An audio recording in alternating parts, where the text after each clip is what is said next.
Very good afternoon, good morning. Welcome to the FX Week Ahead live market analysis with myself, Giles Coghlan. I do hope everybody is well. Looking forward to taking us through this session, looking forward to the week ahead. We do have a number of significant events that we need to be aware of, and there are some potential risk events that could see some significant moves in a number of different instruments. So don't forget, as we begin our normal webinar, don't forget, as we look at different entries, different exits, different aspects of the markets we'll be looking at, this is not trading advice. The whole idea of this webinar is you're looking over my shoulder, seeing how I'm going about my trading decisions, and the whole idea is that it's an educational webinar. It's not a signal trading service. Particularly for this week, I'm going to be looking ahead at stocks. I'll be showing you what the big picture is for global equities. I'll explain why many analysts are fearing that there's a period of weakness ahead for stocks. I'll be showing you how US credit conditionings are tightening and what that likely means for the path of the US economy. We'll also be looking at the Canadian dollar. Got a little focus for that this week, and we'll be running through expectations from the Bank of Canada and how inflation data could impact that and what that might do to the CAD. On top of that, we're going to be looking at the UK data out tomorrow, Chinese retail sales data that's also expected to come out, as well as looking at the Aussie employment data, what that could mean for the Aussie and New Zealand dollar pair. US retail sales out this week will give us a good hint of how the US consumer is doing. Gold and silver, we'll be looking at those and the potential upside that gold has if we keep seeing yields and the dollar falling. We'll check out oil. It has fallen for a few days in a row. It's just around that 70-50 region. Also, that's pretty major support on the weekly and the monthly chart. We'll be looking at potential, whether that's good value or not. And I think we've got an inflation print out for Japan. Is it going to be moving? The Bank of Japan and Governor Ueda, who is currently maintaining the yield curve control policy, will it carry on? We'll just look at what the implications of that will be. Okay, without further ado, if you could just let me know that you could see my screen and hear my voice okay. That would be, yeah, Mihail, that's great, spot on, excellent, everything's working as it should be. That's always a good reassurance. Now, I want us to have a good indication of the big picture here, because we need to. Now, looking at, taking a step back, what we see is that around the world, headline inflation, as we all know, is at a very elevated level. We've got headline inflation UK over 10%, Germany 7.2%, 7% the euro area, US under 5% now at 4.9%. But headline inflation is a problem throughout the world. Central banks have been tackling this inflation problem by increasing interest rates. We can see the Bank of Canada is currently at 4.5%, and short-term interest rate markets are expecting that to be the last interest rate hike the Bank of Canada do. The Fed's not expected, according to short-term interest rate markets, to hike interest rates again. Whether they will or whether they not will depend on the path of inflation, and we'll see how that potentially gives opportunities. But at the moment, no hikes expected, and in fact, a rate cut is expected into the end of the year from the Fed. On top of that, we can see the Reserve Bank of Australia expecting pretty much no interest rate hikes, or just a few basis points expected to the upside, and then cutting interest rates into the end of the year. Swiss National Bank, maybe 1 or 2 interest rate hikes expected, and then flat into the end of the year. ECB expecting maybe 1 or 2 interest rate hikes and then flat into the end of the year. So the meaning is most central banks are kind of expected to have been towards the end of their rate hiking cycle. Now, whether we see more interest rate hikes or not will depend on the path of inflation, and with inflation so high, bottom line is if we start seeing surprises to the upside in inflation, that will increase expectations that central banks will need to raise interest rates, which will strengthen the relevant currency. When you see interest rates rise, the general rule of thumb is that strengthens the currency. When you see interest rate expectations fall, the general rule of thumb that weakens a country's currency. So as we look at global stocks, we can see that recently, over the last few weeks, if you just go to the weekly chart, you can see that stocks have been moving sideways with a bias to the downside. Dow, S&P 500, NASDAQ, has been continuing higher, but these looking very stretched. And if I explain to you that the NASDAQ is very tech focused, and the gains in the S&P 500 that we've had over the last few weeks have been all due to tech stocks. Nvidia, Microsoft, Alphabet, Meta, all those big name tech stocks, particularly hype around artificial intelligence, has been supporting the major indices, particularly the NASDAQ, S&P 500. But with the tech stock earnings, expected to they're not expected to carry on indefinitely at this level. Whether these gains can carry on or not is a big question mark. And you can see, look, DAX, Euro Stocks, FTSE 100, last few weeks moving sideways and flat. Now I'm neutral on stocks, and the reason I'm neutral on stocks as well is if you just look at the summer seasonals, the French 40, look, it tends to fall 2.38% from the 9th of May to the 27th of October. If you look at the DAX, you can see that from May to the end of October, it tends to fall 1.42% from the 11th of May to the 11th of October. Look as well at the S&P 500, a very marginal upside return of 0.66% over the summer months. Similarly, looking at the Dow, you can see a very marginal return over the weaker summer months. If you look at the UK FTSE, you can see, let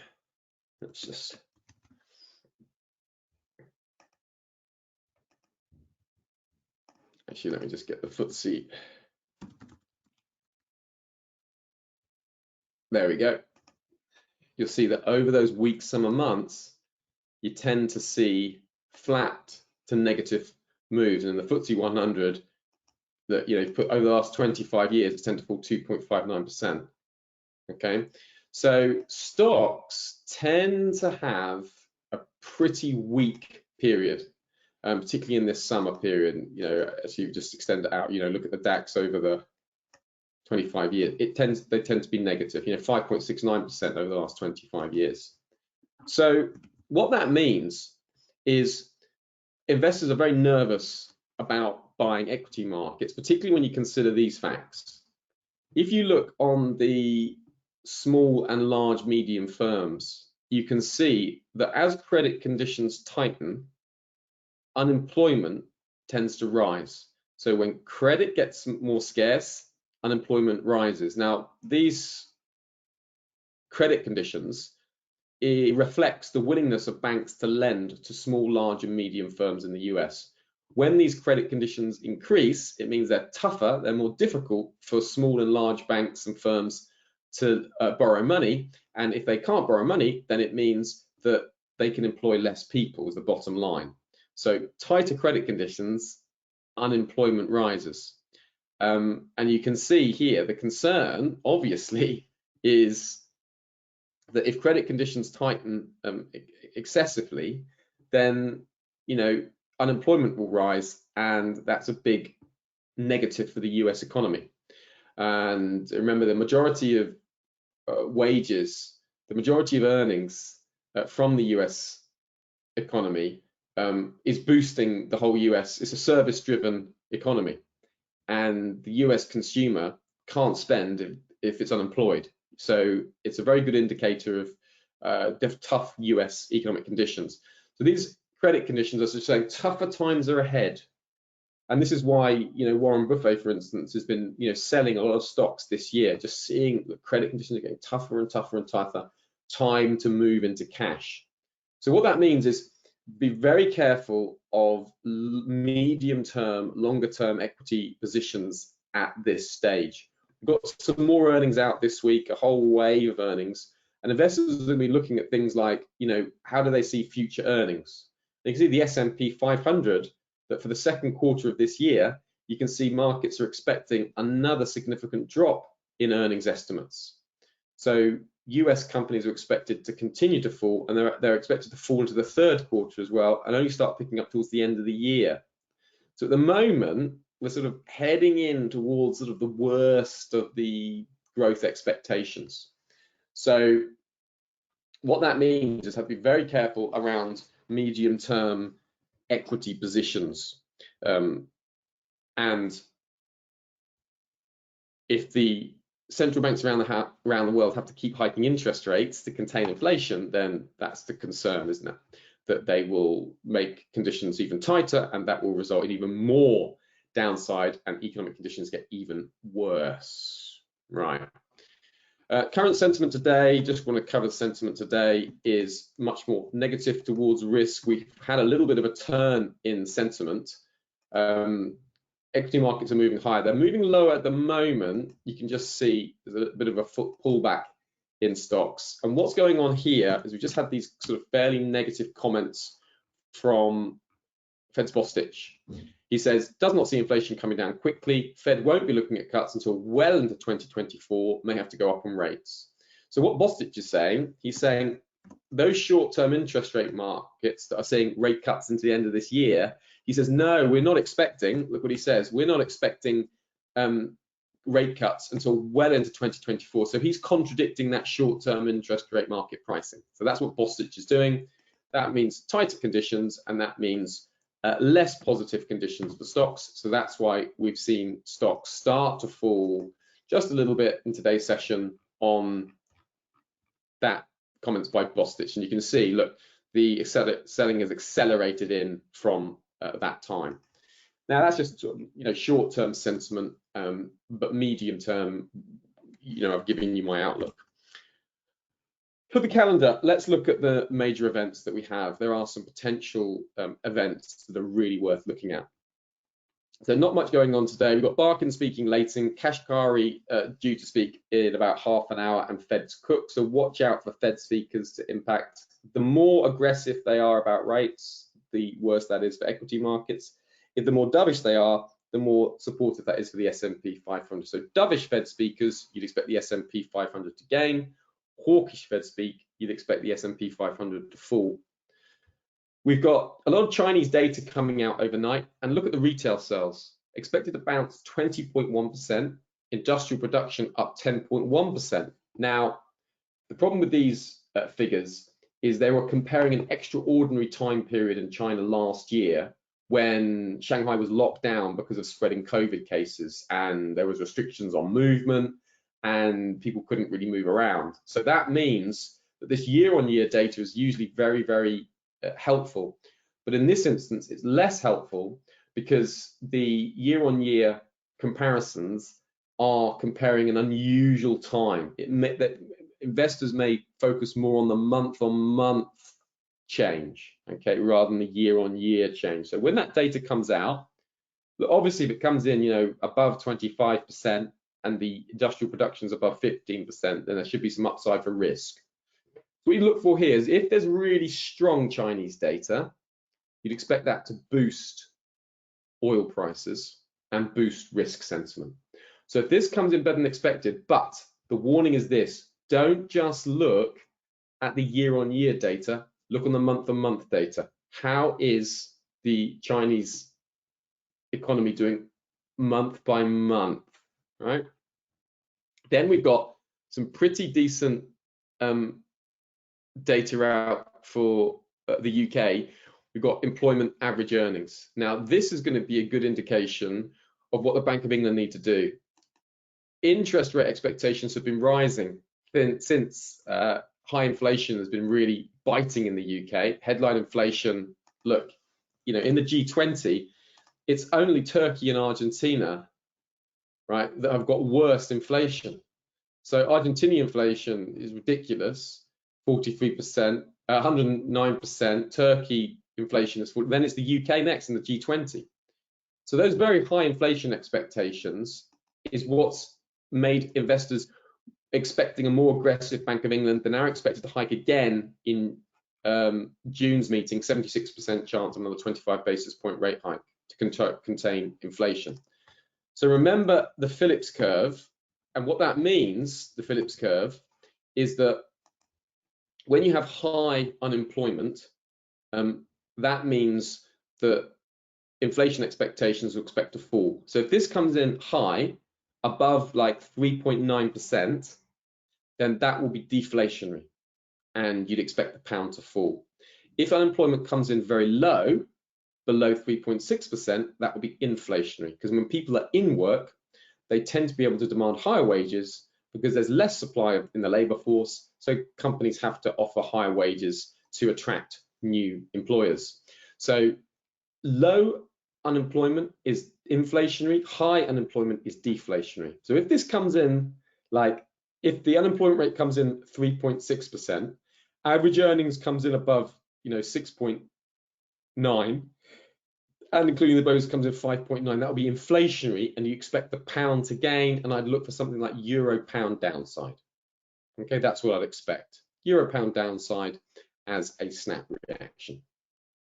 Now, going through the rest of the session, we have Eurozone GDP growth. I'm not expecting any particular moves from that, but I am looking at this Canadian inflation data very closely. Right, now CAD inflation data, let's have a look. Next meeting for the Bank of Canada is 7th of June. It's just a few weeks away. Interest rate markets are saying no more rate hikes for the Bank of Canada, right?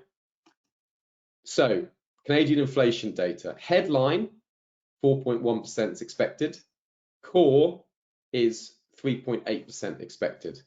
Now let's just take a quick look at the headline. So prior was 4.3, expecting 4.1 now. Core, prior was 4.3.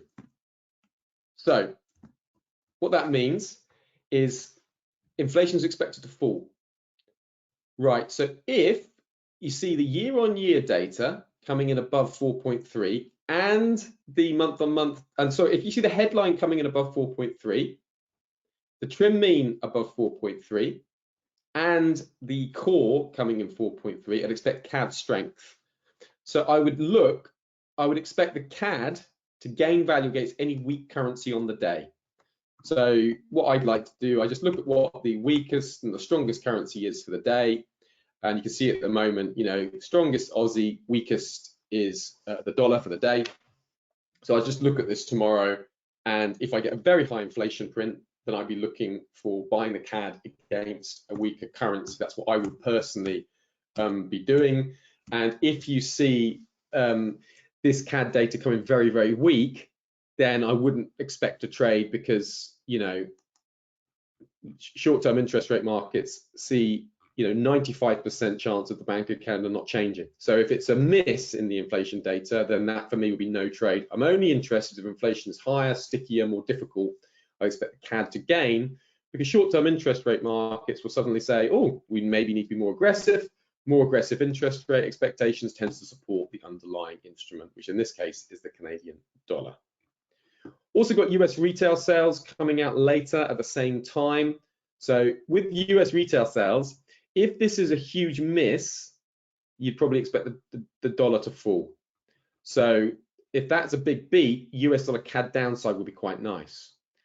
If we have a huge drop in US retail sales, then I would personally look maybe for something like, I expect the S&P 500 to fall. Because if the US consumer is not doing very well, then I'd expect interest rate expectations to drop. But I expect growth worries to overwhelm those, and perhaps downside in the S&P 500. But you have to be very careful, because if it comes in too weak, then interest rate markets might say, oh, the Fed's going to have to cut more aggressively because the US consumer is really struggling. So be very careful in trading US retail sales, because you could see a case for dollar strength and dollar weakness. The dollar strength would be on risk-off trading.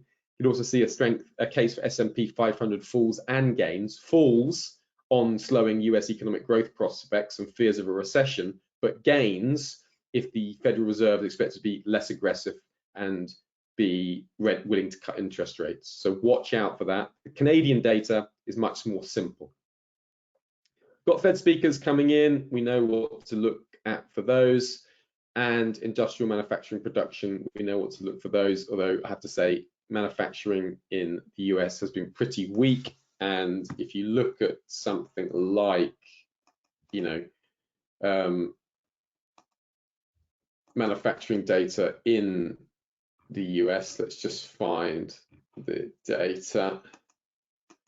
Here we go. We'll look at the overview. Manufacturing. If you look at manufacturing PMIs, you see that they've been slowly picking up, but you compare it to non-manufacturing data, services PMI, and they're much higher. So there's a bit of a mismatch between manufacturing data on the one hand and services data on the other. So in other words, manufacturing is expected to remain low and not see any particular surprises. Wednesday, got more Fed speak, and we've got Australian wage data coming out. If the labour data is very strong, and that's coming out on the Thursday for Australia, then I'd expect that to increase expectations of the Reserve Bank of Australia to hike interest rates. Remember, they hiked by a surprise amount, by 25 basis points at their last meeting. If they do that again, if labour data is very strong, unemployment's below 3.4, if full-time employment comes in strong, participation rate is higher, if we see, this all coming in green above market maximum expectations, then I'd expect that to boost the Aussie New Zealand dollar pair. So I'd look at something like, right, let's show you. I mean, Aussie, this pair was rising last week when there was some lower inflation expectations out of New Zealand. So that's why we've had the Aussie New Zealand dollar gaining, right? This can continue on if we see a real big, strong Aussie labour data print. Even if it's a miss, I would favour dip buying around that S1 pivot point. If we see strong labour data, then I'd expect this potential trend line to provide support. So then say it comes in very strong and we move up higher. Personally, I would potentially look for a drop down to a retest and then seeing if we can move up to that 1.0800, 1.0850. So that would be in the case of very strong Australian labour data. Definitely worth looking at on the Thursday. More Fed speakers, initial jobless claims. That will be used to have a good sense of how the US consumer is doing. And then finally, do check out the Japanese inflation data. Now, the inflation data is important because with the inflation data, the Bank of Japan at the moment, what they've said, and if you take a look here, what they've said is they're going to keep up what's called a yield curve control. Now, this yield curve control is making artificially sure that the Japanese JGBs, Japanese bonds, stay in between 0.5 and minus 0.5. They want to keep this band. Now, if you look at other bonds around the world, you see how they've risen so high, 3.4, 2.3, 2.9 in Canada, 4% in New Zealand, 3.79%. Now, all of that has been because of central banks hiking interest rates. Bond traders are very sensitive to interest rates, so they tend to sell bonds, and that pushes the yield higher. But not in Japan, because the Bank of Japan says we will buy an unlimited amount of Japanese bonds. We're going to artificially keep interest rates low. And if you look at the Bank of Japan, look at their interest rate. It's still at minus 0.10%. They're still in negative interest rates. Why? Well, what the Bank of Japan is saying is we haven't seen inflation that's high yet. And even though inflation is, look, the headline inflation is 3.2% and the core is 3.9%, right? And if you just compare this to the rest of the world, right? Look at the G20, pick out Japan, you can see that relatively speaking, it's relatively low. And core inflation, 3.1, they're expecting it to rise higher, and the headline they're expecting to rise higher as well. But if we see on Friday, say this comes in above, 4.5%, and the core comes in above, say the core comes in 4%, and the headline comes in 4%, then what investors will say, they'll say, aha, the Bank of Japan has finally managed to see inflation move sustainably towards their 2% target. At the moment, the Bank of Japan do not accept that inflation is heading to 2% on a long-term basis. So they're going to keep this yield curve control until inflation is very high. Now, what that will mean is when they remove that yield curve, the yen will rip higher. So you'd expect a lot of yen strength. So if, say the Bank of Japan, if that comes in very hot, then you expect the yen to gain strength as traders speculate that the Bank of Japan is going to end the yield curve control policy. So this would be the sort of thing, you know, you'd look at, and if it was very high, you'd expect a sudden move in the yen to the upside. So that would be dollar yen downside. And once again, if I was at this event, I won't be trading this event. It's very late in the UK for me. I'll be leaving this. But if I was trading it, I'd be looking for big changes to the upside and inflation expectations to strengthen the yen for a short-term trading opportunity. Problem with this is that there's lots of speculation and there's talk, and it's very hard to find a medium-term position here on the yen, because, you know, yes, it's a hot print, maybe the yen will gain, but then perhaps Skepvan they will push back and say we're not changing our policy. Japanese policy is very kind of stubborn's not the word, but it's almost stubborn, if you know what I mean. It's kind of feels like they're stubbornly keeping to their guns. So there's the potential to be disappointed. Even if this comes in high, you could see the Bank of Japan sort of talking back against it. And then we got Fed Powell speaking at the end of the week. That'll be worth looking at. If Powell kind of gives a hint that the Fed has got more interest rate hikes to come, that could send the S&P 500 down very quickly. So watch out for Fed Chair Powell speaking at the end of the week. Right, that is a pretty decent summary of where we're at. There are quite a few opportunities that could just emerge this week. Chinese data, good one to look at for growth. UK labour data, good one to test the Bank of England's decision last week. Canadian inflation data, that will be a test for the Bank of Canada coming up in their June meeting. Quite a few Fed speakers, Bostich, Barr, Williams, Logan, Powell towards the end of the week. Australian labour data on Thursday. Definitely look at the Aussie New Zealand dollar. And if you're ever looking at markets and you're thinking, I'm not sure what to make of this, you know, particularly like with the Aussie New Zealand dollar, for instance, what you want to look at is look at the bond yield spread between the Australian 10-year and the New Zealand 10-year. Do you see that the bond yield spread pushed higher? Right, that's a good indication that short-term interest rate markets are expecting, and bond traders are expecting Aussie New Zealand dollar upside. You see how the price tracks the bond yield. So if ever you're unsure about a banking decision, thinking, well, how's the market digested that? Just use the Aussie 10-year, New Zealand 10-year bond yield spread. That's the bond yield. That's the difference between the spread of the two. And you see how price tracks it? Occasionally they will diverge as well. And that divergence can be a big message and can be a really helpful message. So, you know, whenever you see like, you know, price moving one way, but the yield spread moving another way, they're going to snap back into unison at some point, and that can provide opportunities. So you can see here, look, price was moving to the upside, but the bond yield spread was moving lower, right? That's a divergence. And then you can see eventually it came back into sync, right? But there's potential opportunities when you see that happening, you can potentially use that. So you just put in, that's what you do the code and trading view, AU10Y minus NZ10Y, and that'll give you the bond yield spread. But you see here, I looked at this last week, right?